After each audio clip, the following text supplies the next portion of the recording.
짧은 본문이라 다 함께 합독하시겠습니다. 시작. 사람이 마음으로 자기의 길을 계획할지라도 그의 걸음을 인도하시는 이는 여호와시니라. 아멘. 오늘 말씀 끝나면 기도받으러 앞으로 나오시기 바라고, 서 있기 불편하신 분은 요 앞자리에 앉으시면 제가 내려가서 기도하도록 하겠습니다. 산상수훈 말씀을 다 전하고 무슨 말씀으로 월삭 새벽 예배의 말씀을 정할까 고민하다 우리 성도님들이 가장 궁금해하는 기도에 관해 말씀을 나누고 싶은 마음이 들었습니다. 시중에 나와 있는 신앙 서적 중에 가장 많은 주제를 꼽으라면 당연히 기도에 관련한 책일 것입니다. 그만큼 사람들이 관심이 많은 분야가 기도라는 증거라 생각합니다. 목회자뿐만 아니라 신앙생활을 오래 하신 분들이라면 기도에 대해 자신만의 생각이 다 있으실 것입니다. 그러나 많은 사람들이 기도에 관해 이야기를 하고 기도에 관한 풍성한 체험이 있지만 성경적 기도와는 다른 기도의 인식 또는 관념을 가진 분들이 많습니다. 그럼 성경이 말하는 올바른 기도는 무엇일까요? 그리고 내가 하는 기도는 성경적 기도일까요? 우리 성도님 모두 올바른 기도를 하고 싶은 마음이 있으실 것입니다. 그래서 시리즈로 기도에 관해 알아보도록 하겠습니다. 기도에 관한 메시지를 통해 여러분의 신앙과 기도 생활을 다시 정립하는 계기가 되시길 예수 그리스도 이름으로 소원합니다. 본격적인 설교에 앞서 여러분에게 기도에 관해 질문을 먼저 드리도록 하겠습니다. 손은 안 드셔도 되고 마음속으로 해주시면 되겠습니다. 기도의 단계를 세 단계로 나눠 물어보겠습니다. 1단계입니다. 여러분은 기도하십니까? 식사 기도 말고 정기적으로 시간을 내서 기도를 하십니까? 기도를 하신다면 여러분은 기본이 되신 분들입니다. 2단계입니다.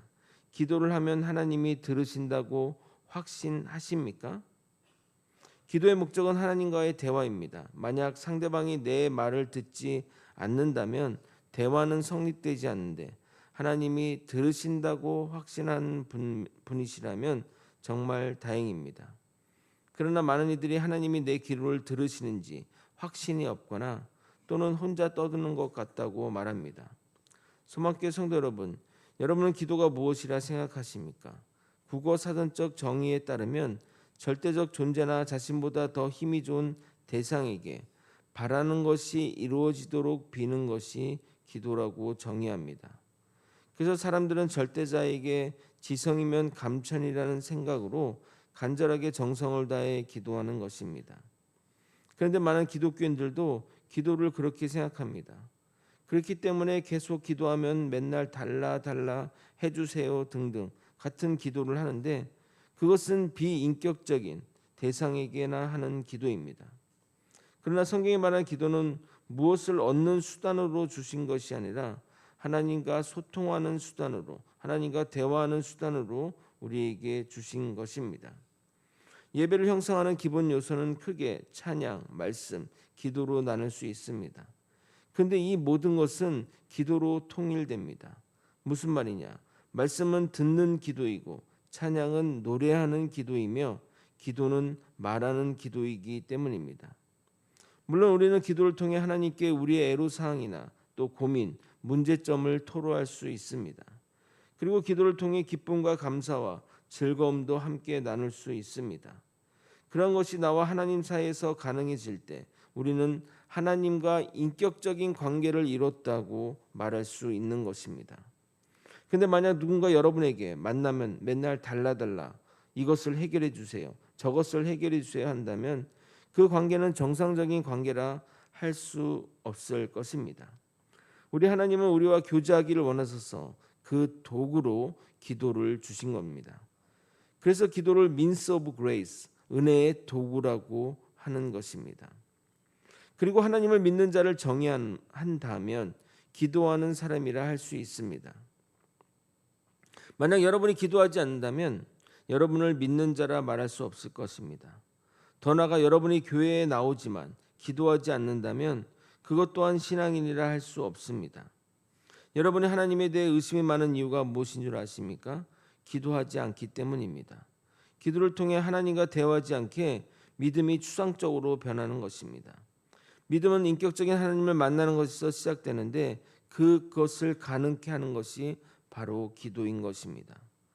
우리는 하나님이 살아계시고 우리와 함께 하신다는 것을 경험해야 되는데 나는 아직 모르겠어요. 이해는 되는데 믿어지지 않아요. 구원받았다고 말하는데 정말인가요? 하시는 분들이 있는데 왜 그런 줄 아십니까? 기도하지 않기 때문에 그렇습니다. 기도하더라도 제대로 기도하지 않았기 때문입니다. 그럼 이제 질문의 마지막 단계로 넘어가겠습니다. 기도했는데 하나님이 내 기도에 응답하셨던 경험이 있으십니까? 그런 경험이 있으신 분들은 기도하지 말라고 해도 기도의 자리로 나아가며 기도 응답이 빨리 되지 않을지라도 기도를 최후의 수단으로 삼고 기도의 끈을 놓지 않습니다. 그러나 우리 주변을 보면 기도 응답을 받은 분보다 받지 못한 분들이 더 많은 것 같습니다. 아무리 기도해도 나는 응답이 없는데 교회 간증 모임에만 가면 말도 안 되는 상황에서 기적같이 척척 해결되는 이야기가 넘쳐납니다. 왜 그런 것일까요? 우리가 잘못된 것일까요? 아니면 응답받는 기도가 따로 있는 것일까요? 저는 어릴 적 집이 가난해서 제발 집이 좀 부자가 되었으면 하는 소원이 있었습니다. 그런 와중에 부모님은 저를 사립학교로 보내서 학창 시절이 참 힘들었습니다. 왜냐하면 주변 친구들은 다 잘 사는데 저만 가난하니 괜히 주눅든 삶을 살았기 때문입니다. 거기다가 학용품도 잘 사지 못했는데 친구들에게 꿀리기 싫어 학교 아이들로 어수선한 문방구 안에서 학용품을 훔치는 일까지 서슴없이 했습니다. 그렇게 도벽이 생겨 친구 집에 놀러가 친구 집 물건을 가져오다 들켜 망신을 당하기도 하였고 가게에 과일을 훔치다가 잡혀 경찰서 입구까지 끌려가기도 했습니다. 다행히 그 길로 도벽이 사라졌지만 정말 가난한 사람이 싫어 잘 살게 해달라고 간절히 기도했으나 하나님은 들어주지 않았습니다. 여러분은 어떠십니까? 간절히 기도한 것에 하나님이 응답하셨습니까? 아니면 응답하신 것보다 안 이루어진 것이 더 많습니까? 미국의 유명한 치유 사역을 하는 은사 목사님이 이런 이야기를 합니다. 그는 자신이 유명한 은사 치유 목사지만 자기가 기도해서 나은 사람보다 안 나은 사람이 배나 많다고 간증하였습니다. 서두에도 말했지만 기도에 관련된 책들이 시중에 많이 있습니다. 기도를 이렇게 해야 응답받는다고 말하는 책도 있고 구체적으로 응답받으려면 어떻게 해야 되는지 소상히 적혀 있는 책도 있습니다. 그런데 그 책이 말한 대로 기도하면 하나님이 응답하실까요? 그러면 그 책이 수억 원이 되더라도 사야 하지 않겠습니까? 유명한 목사님마다 기도에 관한 설교를 하면서 이렇게 해야 하나님이 응답하신다고 하는데 설교대로 똑같이 했는데 왜 안 되는 것일까요? 마태복음 7장 7절에 보면 이렇게 말합니다. 구하라 그리하면 주실 것이요 찾으면 찾으리요 문 두드리라 그럼 열릴 것이라 라고 말씀하는데 아무리 기도해도 구해도 주시지 않는 이유는 무엇일까요? 그런데 이것은 우리만의 문제가 아닌 것 같습니다. 시편 저자들의 글들을 보게 되면 이런 표현들이 가장 많이 나옵니다. 하나님의 사랑과 감사에 대한 말보다는 주님 언제까지 기다려야 합니까? 주님 어느 때까지입니까? 악인이 의인을 에워싸며 괴롭히는데 주님 속히 응답하소서 내가 죽겠나이다 와 같은 문구가 참 많이 나옵니다. 이것이 무엇을 의미한다고 생각합니까? 믿음의 선조들도 응답이 없는 하나님께 원망 아닌 원망을 늘어놓는 것이라 생각합니다. 그러나 하나님은 우리의 모든 기도를 들으신다고 말씀합니다. 심지어 우리의 작은 신음에도 응답하시며 성령님은 우리가 기도할 바를 몰라 안타까워할 때 우리를 대신하여 친히 기도해 주신다고 말씀하십니다. 로마서 8장 26절은 이렇게 말합니다. 여러분 PPT 보시고 함께 읽도록 하겠습니다. 시작. 이와 같이 성령도 우리의 연약함을 도우시나니 우리는 마땅히 기도할 바를 알지 못하나 오직 성령이 말할 수 없는 탄식으로 우리를 위하여 친히 간구하시느니라. 아멘. 믿으십니까? 그런데 아직 문제가 해결되지 않았습니다. 어떻게 기도해야 하는 것일까요? 기도 응답을 이야기하기 전에 우리는 기도하는 대상이 어떤 분인지를 아는 것이 선행되어야 합니다. 우리가 편지를 써도 편지의 대상에 맞춰서 편지를 써야 하듯이 우리 하나님이 어떤 분인지를 알아야 제대로 된 기도를 드리지 않겠냐 이 말입니다. 그래서 오늘은 하나님이 어떠한 분이신지를 중심으로 말씀드리도록 하겠습니다. 첫째, 하나님은 질서의 하나님이십니다. 저의 어린 시절에는 권투 보는 것을 좋아했습니다. 당시에는 장정구, 유명우, 박종팔 등 정말 많은 권투 선수가 있었습니다. 그래서 제가 응원하는 그 선수가 경기를 이기게 해달라고 간절히 기도했는데 그날 그 선수는 경기에 져서 많이 실망했습니다. 여러분은 이런 기도를 해본 적이 있으십니까? 왜 하나님은 제 기도에 응답하지 않으신 것일까요? 나를 위한 기도가 아닌 남을 위한 기도였는데 말입니다. 또 하나 예를 들면 어제로 끝났지만 요즘 한창 한국 야구 한국 시리즈가 진행 중입니다. 저는 LG 팬이고 최 목사님은 하나 팬입니다. 저는 LG가 이기기를 기도하고 최 목사님은 하나가 이기기를 기도한다면 하나님은 누구의 기도를 들어줘야 하는 것일까요? 간절하게 기도한 사람의 기도를 들어줄까요? 아니면 평소 이쁜 짓 하던 사람의 기도를 들어주실까요? 아니면 LG 팬 중에 기독교인 수와 하나 팬 중에 기독교인 수를 계산하여 더 많은 쪽의 기도를 응답하여 주셔야 되는 것일까요? 아니면 더 믿음 좋은 사람의 수를 세어보고 더 많은 팀을 이기게 할까요? 나라와 나라 간 전쟁은 어떨까요? 나라마다 전쟁에서 이기게 해달라고 하나님께 기도하면 하나님은 누구의 기도에 응답하셔야 할까요?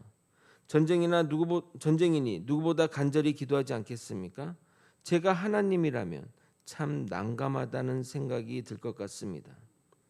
영화 브루스 올마이티라는 영화가 있습니다.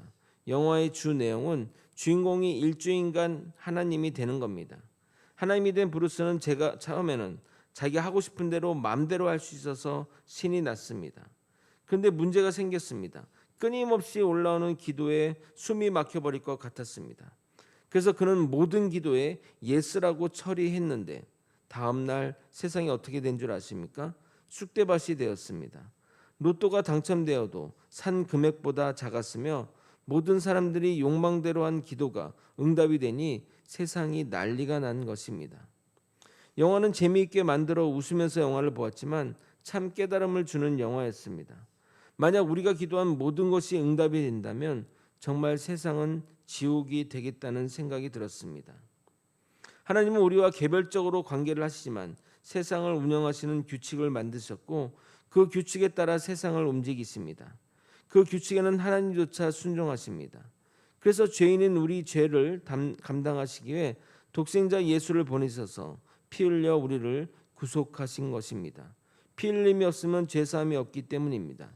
왜 이런 질서가 중요할까요? 만약 우리가 믿는 하나님이 기분에 따라 행동하시는 하나님이라면 어떻게 되겠습니까? 지구를 도는 것을 좀 빨리 돌게 한번 해볼까? 아니면 낮과 밤을 한번 바꿔볼까? 만약 그렇게 하는 일이 벌어지면 이 태양계는 붕괴가 일어날 것입니다. 이 질서에 하나의 오차도 일어나서는 안 됩니다. 이처럼 육지와 바다는 그 경계를 지키고 질서에 의해 지구의 모든 것이 움직이고 하는 것은 하나님의 속성이라 할 수 있습니다. 그리고 그러한 속성을 깨트리는 기도를 한다면 당연히 하나님은 그 기도를 들어줄 수가 없는 겁니다. 여러분의 입장에서 한번 생각해 보십시오. 공부는 하나도 안 했는데 시험 잘 보게 해주세요. 이 기도가 맞는 기도입니까? 이 기도가 응답된다면 누가 열심히 공부하겠으며 누가 노력하겠습니까? 그러면 모두가 다 교회 와서 기도해야죠. 그런데 우리는 그런 기도를 합니다.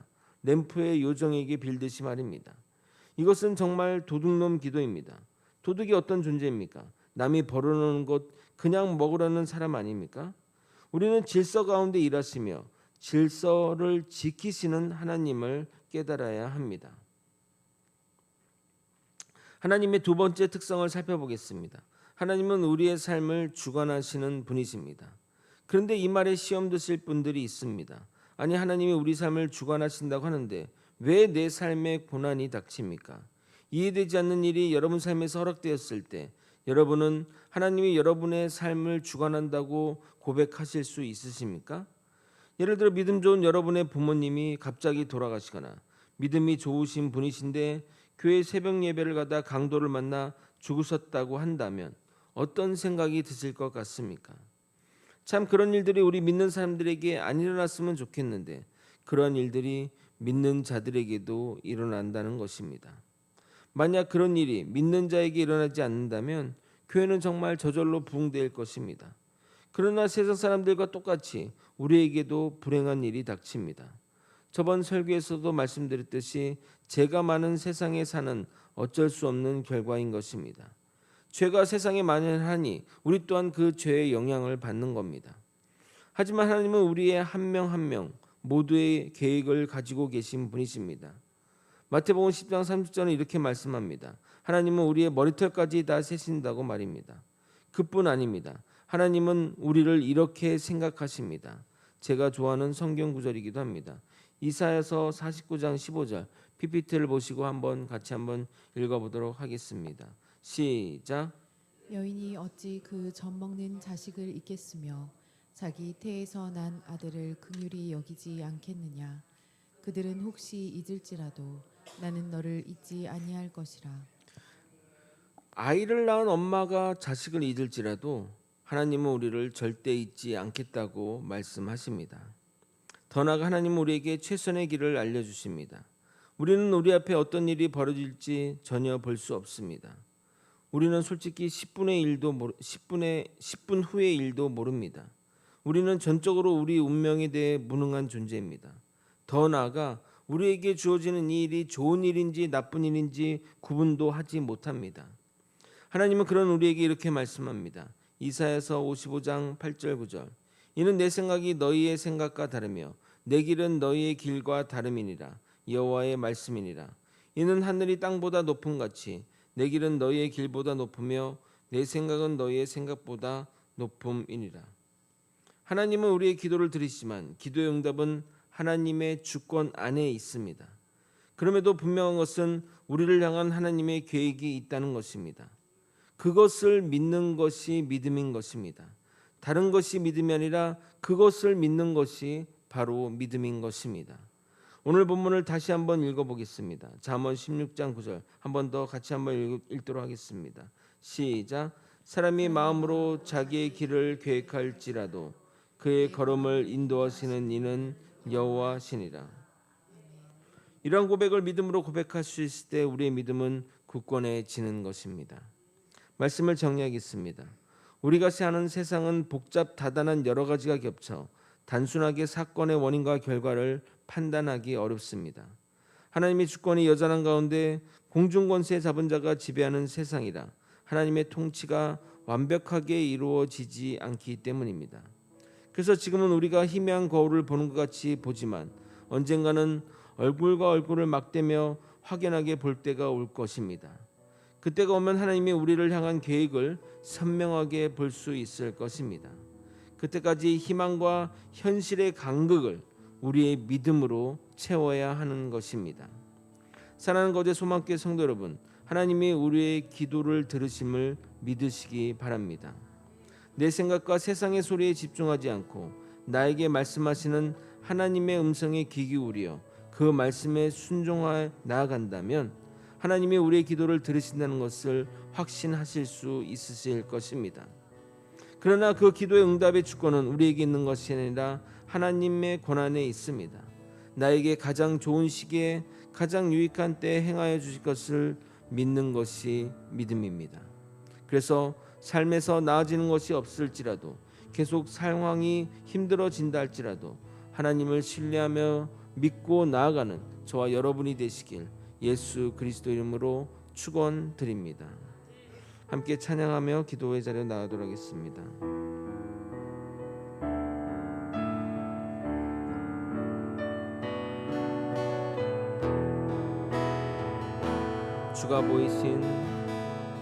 주가 보이신 생명의 길 나 주님과 함께 상한 마음을 드리며 주님 앞에 나가리. 나의 이름이 되신 주 그 이름 예수 나의 길이 되신 이름 예수 나의 길 오직 그가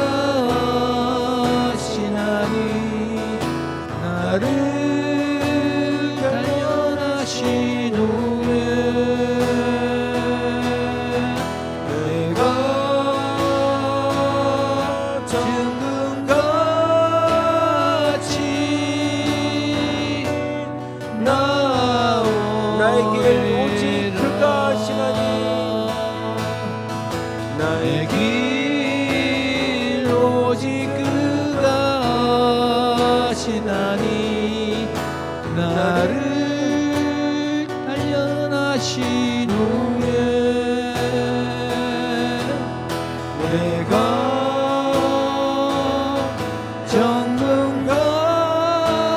정금같이 나오리라.